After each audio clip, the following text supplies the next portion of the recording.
Assalamualaikum warahmatullahi wabarakatuh.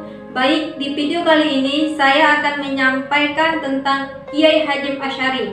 Yang pertama, saya akan membahas atau menyampaikan biografi singkat tentang Kiai Hasyim Asy'ari.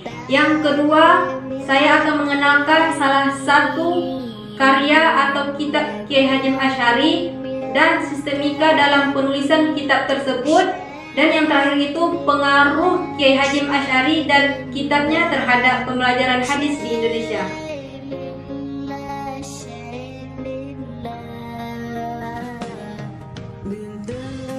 Biografi singkat Kiai Hasyim Asy'ari.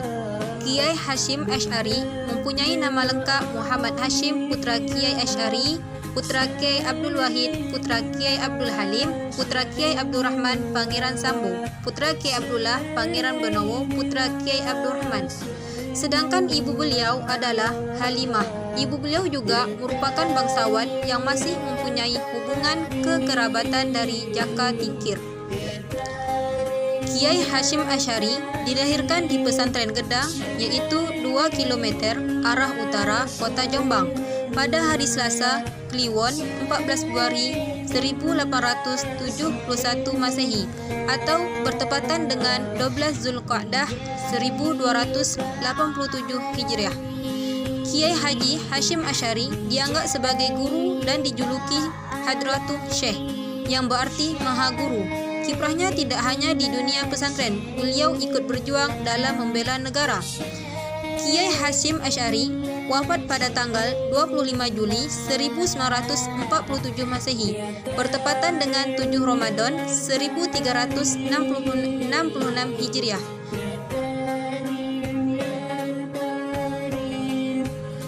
Di masa hidupnya, beliau mempunyai peran yang besar dalam dunia pendidikan.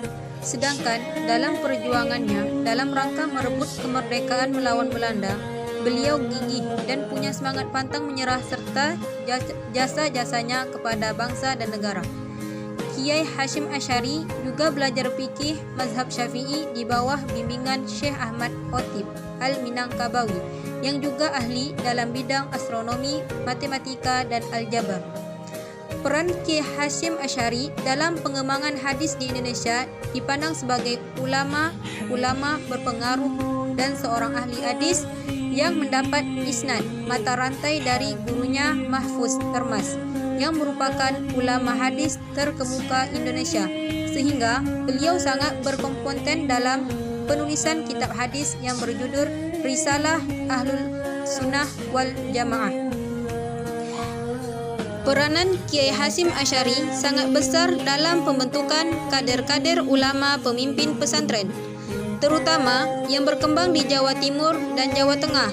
Dalam bidang organisasi keagamaan, ia pun aktif mengorganisir perjuangan politik melawan kolonial untuk menggerakkan massa dalam upaya menentang dominasi politik Belanda. Pemikiran Kiai Hasyim Asy'ari dalam bidang hadis memberikan pengaruh yang cukup besar di masanya, di mana ketika itu kajian hadis di Indonesia belum begitu banyak.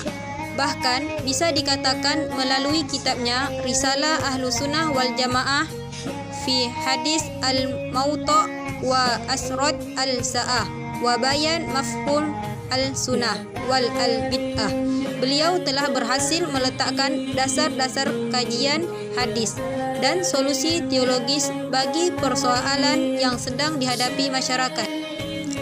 Hal ini dilatar belakangi oleh kondisi sosial masa itu. Perlu diketahui, Kiai Haji Hasyim Asy'ari terhadap kitab Sahih Bukhari dari jalur pertama menepati urutan ke-23 dan urutan ke-16 dari jalur kedua.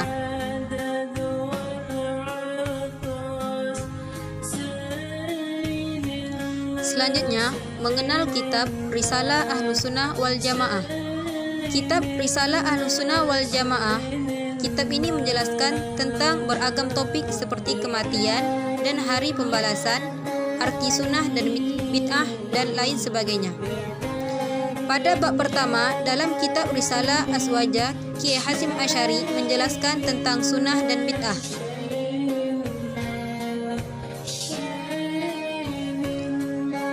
dari pengertian sunnah dan bid'ah, pembagiannya, dan bagaimana cara meneladani sunnah dan bid'ah.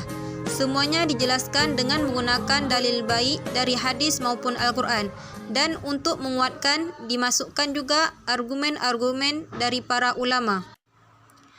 Pada bab kedua dalam kitab Risalah Azwajah, Kiai Hasyim Asy'ari menjelaskan tentang munculnya aliran-aliran Islam, terutama aliran atau paham Ahlu Sunnah yang dipegang oleh penduduk Pulau Jawa. Pada bagian ketiga dalam kitab Risalah Azwajah, Kiai Hasyim Asy'ari menjelaskan tentang pentingnya berpegang teguh pada salah satu mazhab. Pada bagian keempat dalam kitab Risalah Azwajah, Kiai Hasyim Asy'ari menjelaskan tentang kewajiban taklid bagi orang yang tidak memiliki keahlian ijtihad. Pada bagian kelima dalam kitab Risalah Azwajah, Kiai Hasyim Asy'ari menjelaskan tentang berhati-hati dalam belajar agama dan belajar ilmu serta peringatan terhadap fitrah para ahli bid'ah, orang-orang munafik dan para pemimpinnya. Pada bagian keenam dalam kitab Risalah Azwajah, Kiai Hasyim Asy'ari menjelaskan dua hal. Pertama, hadis-hadis dan asar-asar tentang hilangnya ilmu agama dan merebaknya kebodohan.